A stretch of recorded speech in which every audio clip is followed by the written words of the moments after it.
بيع اللعيبه دلوقتي بقى بالاكراه، بقى بالغصب، زي ما سمعت كده. حمد حمدان 25 سنه، لعيب فلسطيني بيلعب في بتروجيت، بيلعب في مركز 6، لعيب مميز بصراحه. تواصل مسؤول الزمالك مع بتروجيت عشان يحصلوا على خدمات اللاعب، اتحط لهم 18 مليون، اتحط لهم 30 مليون، ما وافقوش.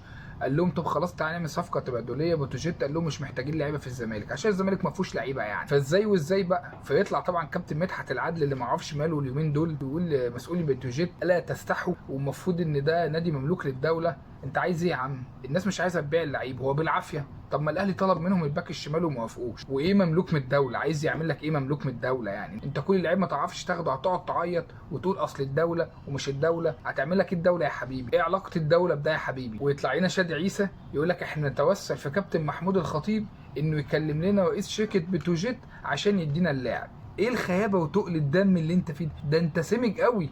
انا عارف السماجه دي واخدها من مين، انا عارف السماجه دي واخدها من مين. طبعا اتمرد اللاعب على بتروجيت، ما بقاش عايز يلعب معاهم. ما اللعيب لسه عقده ممتد. هو لو كل لعيب ماضي 4 5 سنين وجي نادي قال له اخدك من تاني سنه وما رضيش يلعب، دي مصيبه. ثم ان بتروجيت رد وقال ان مفيش عرض رسمي جه اصلا، ويطلع بقى اخوه يحول الموضوع لقضيه فلسطينيه، ان اللاعب نفسه يلعب في الزمالك واحنا في فلسطين نفسنا اللاعب يلعب في الزمالك وهنحط فلوس من جيبنا ويلعب ببلاش. ما تبطلوا بقى الشغل ده بقى، ما تبطلوا الشغل ده. مش انتوا اللي قبل كده برضه قلتوا ان احنا مش عايزين نلعب في الزمالك وغيرنا الشرايح من كنت مع مسؤول الزمالك بيبقوا ورانا؟ على رأي المثل، اللي اختشوا ماتوا واللي عاشوا اتفضحوا.